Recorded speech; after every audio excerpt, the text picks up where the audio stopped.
They say money can't buy happiness, but is that really true? Imagine waking up one day as a billionaire. No boss, no bills, just yachts, mansions, and beachfront cocktails. What could possibly go wrong? Well, a lot. Because having the GDP of a small country in your bank account could absolutely wreck your life in ways you never saw coming. Find out in today's episode of the Infographics Show how $1 billion would ruin your life. One of the strangest things about getting $1 billion is that the vast majority of people have never learned or even imagined how they would spend that money. It seems like it would go on forever, right? How on earth could you spend so much money in one lifetime? Well, ask a lot of lottery winners, actors, and former athletes, because as it turns out, you can spend it really easily if you're not keeping track.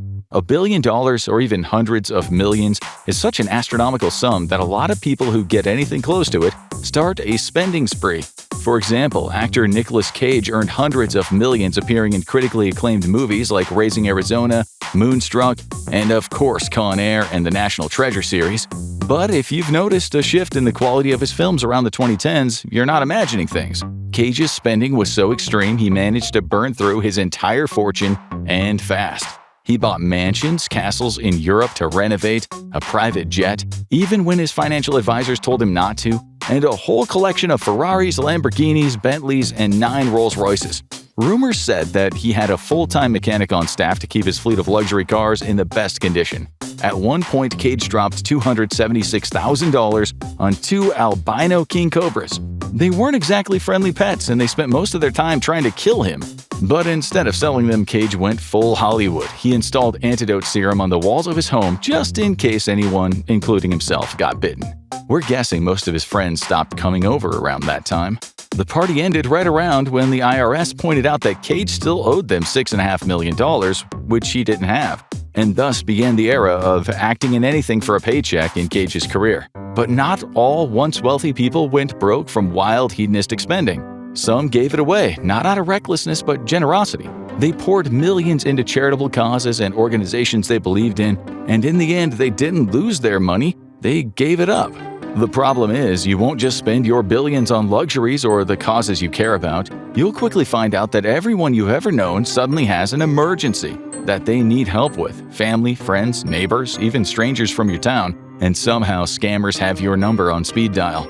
One of the saddest examples is Jack Whitaker. In 2002, he won the largest single-ticket lottery in U.S. history at the time, a $314 million Powerball jackpot in West Virginia, which would be nearly $563 million today, adjusted for inflation.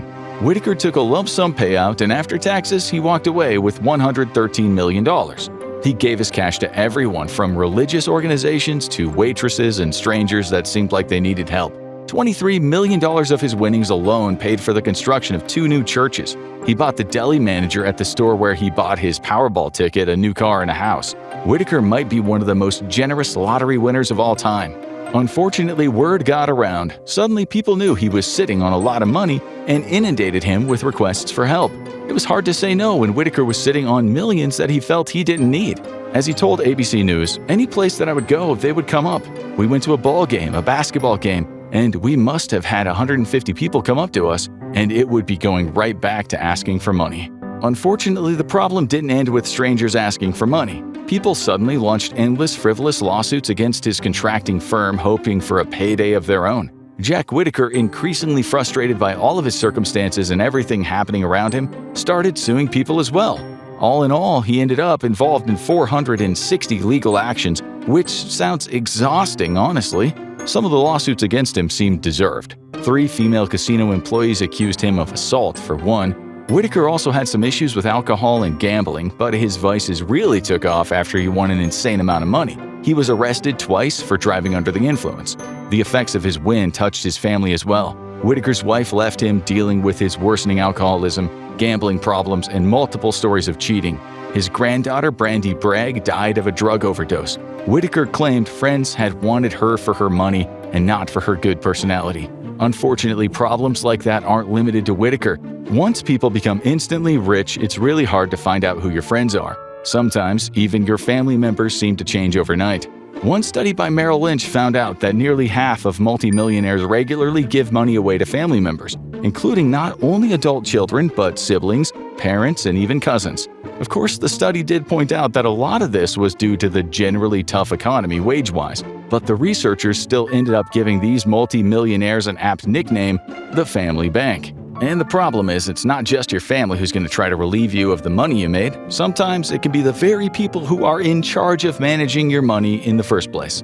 There are countless stories of ultra-rich people being completely scammed by their money managers, business managers, or financial planners. See, the problem with having $1 billion is that there are a lot of moving parts to keep track of: funds, investments, portfolios. And when people are looking after hundreds of millions or billions of dollars, the urge to dip into those funds can sometimes win out, especially when they know that someone with billions is unlikely to notice 20 million or so going missing. Mike Tyson famously ran through a $400 million fortune by, yes, recklessly spending, but also alleged theft from his former promoter Don King. We say alleged because, well, Tyson's lawsuit against King was settled out of court, but Tyson did receive $14 million as part of that settlement, so apparently there was some merit to Tyson's claim. In the 1990s, stockbroker to the stars Dana Giacchetto worked with A-list celebrities and ultra-rich people, including Leonardo DiCaprio, Cameron Diaz, Ben Stiller, and Ben Affleck, often hanging out and partying with him in addition to handling their investments. That is, until he was arrested for stealing $10 million from his clients in 2000. He was later charged with wire fraud and then died. Lisa Marie Presley sued her financial manager, Barry Siegel, for wasting $100 million of her trust from her dad, Elvis, leaving her with just $14,000 in the account and over $500,000 in credit card debt. You may have heard of Kenneth Starr, financial advisor to Martin Scorsese, Al Pacino, and Sylvester Stallone, amongst others. Let's just say that he looked after a lot of rich celebrities. He decided to invest his clients' money into a condo for himself on the Upper East Side of Manhattan, one worth $7 million, and as you might imagine, his clients were not impressed and immediately called their lawyers, but the damage had been done. But of course, you would never hire a money manager or anything of the kind. You can just handle the money yourself or put it in the bank. The problem is, the richer you get, the harder that is to do in practice. First of all, the FDIC only insures bank deposits up to $250,000. You can go to private banks that insure more than that amount, but that all comes with a lot of extra considerations. Second, keeping your money in a bank means that you'll get almost no return on it. Inflation will make the value of your savings decrease over time. And worst of all, depositing something like $1 billion in a bank attracts a lot of attention from the government. A lot of regulatory bodies are suddenly going to be keeping a very close eye on you. Not to mention, suddenly getting a huge amount of money also attracts attention from people who would like to violently take it away from you. Jack Whitaker had hundreds of thousands of dollars stolen from his car, twice. And we know what you're thinking. Why in the world would anyone keep hundreds of thousands of dollars in their car? But part of that problem with being obscenely rich is that you kinda lose a sense of what normal means anymore. For example, billionaires end up spending an obscene amount of money on things most people would call hobbies, like hundreds and hundreds of millions on them, and it's not always a healthy thing to do, because often they don't know what they're getting into. Larry Ellison, the co-founder of Oracle, likes tennis. He likes tennis so much that he decided to spend $100 million on buying the Indian Wells tennis tournament. He also bought a 249-acre estate in the area so he would always have a place to stay when the tournament was taking place. Of course, these big purchasing decisions don't always go so well for the ultra-rich, and it's occasionally the reason that they might find themselves not so rich anymore. That's what former baseball player Curt Schilling discovered when he invested at least $50 million into starting his own video game company. He was sure it was going to be a big success, and he ended up spending a lot of his net worth on it, and then in 2012 the company filed for bankruptcy. Schilling had to sell off most of what he owned, big and small, from baseball mementos to his house in Massachusetts, after declaring bankruptcy. He didn't keep in mind that when you are ultra-rich, every investment decision could change your entire net worth if you are not careful. This out-of-touch mentality filters down to daily actions that the rich don't even know how to do. One valet worker shared a story from a private event at a mansion in Montecito. Before the guests arrived, their boss gave one clear instruction: when they get in their cars, make sure you close the doors for them. Otherwise, they will just drive off with them open. They were just so used to having everything done for them, they forgot how car doors work. And while stories like these make for funny anecdotes, who cares if you don't know how to close a car door or not? It's not going to ruin your life. Being out of touch can make you somewhat of a worse person in society. One study found that the richest 1% tend to have very different outlooks on what society needs or what should be done for people at large. For example, the majority of the general population agrees with the sentence, "The government should spend what is necessary to ensure that all children have good public schools." But amongst the richest 1%, only a third of them agreed with that statement. And this may be the direct result of their financial status. After all, if you have $1 billion, what do you care about public schools? You're sending your kid to private school, and so should everyone else.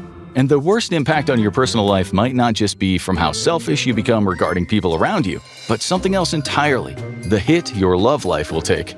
Sure, as a billionaire, you'll definitely have a lot of people vying for your attention, and almost none of them would be interested in you as a person.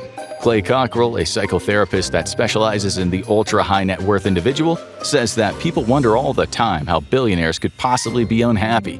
But he hears it all, and most of it comes down to the complete lack of trust and deep suspicion that billionaires have for others. What would it be like if you couldn't trust those close to you, Cockrell writes? Or if you looked at any new person in your life with deep suspicion? Are people only after you for your money? Probably. Is it any wonder that so many rich people end up befriending and dating only each other? Unfortunately, that also severely narrows your dating pool.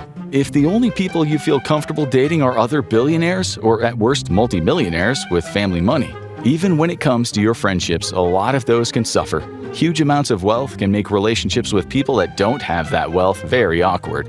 Let's say you want to go to a restaurant. Your friends suggest going to the Olive Garden on Saturday. You want to try out the new 2-star Michelin spot. Or maybe you want to go on vacation. Your friends suggest booking a 3-star hotel in Fort Lauderdale. And meanwhile, you're thinking about taking the yacht to St. Tropez. If you always go along with what your friends can afford, frustration will creep in.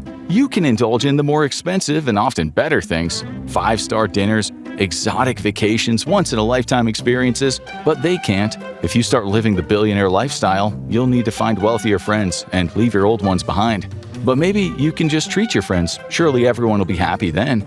While that sounds like a great idea, friendship dynamics can really get messed up when you're constantly paying for everyone else. If your friends are getting free stuff, it might start to feel like the default setting in your social circle. And that's how the ultra-rich wind up surrounded by yes-men afraid to rock the boat. Or the multi-million-dollar yacht. No one gives them any real advice. No one tells them the truth. One wrong word could mean getting cut out from the inner circle and losing the perks that come with it. Not to mention, you're probably going to start distancing yourself from a lot of your friends once you're a billionaire. According to the Harvard Business Review, as we grow wealthier, we value independence more and social connectedness less.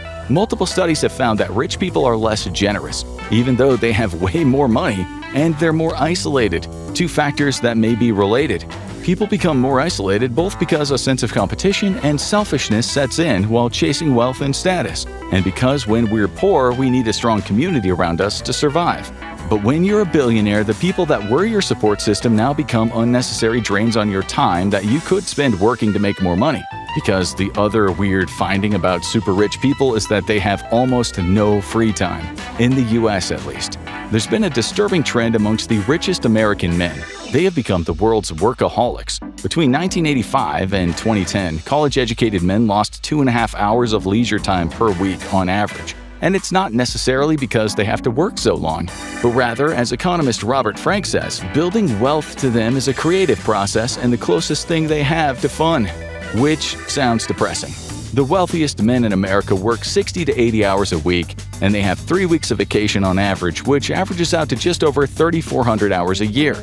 Weirdly, middle-class Americans work significantly less than that, as do rich men in European countries, especially the ones that rank highly in the universal happiness scales, like Sweden and Denmark.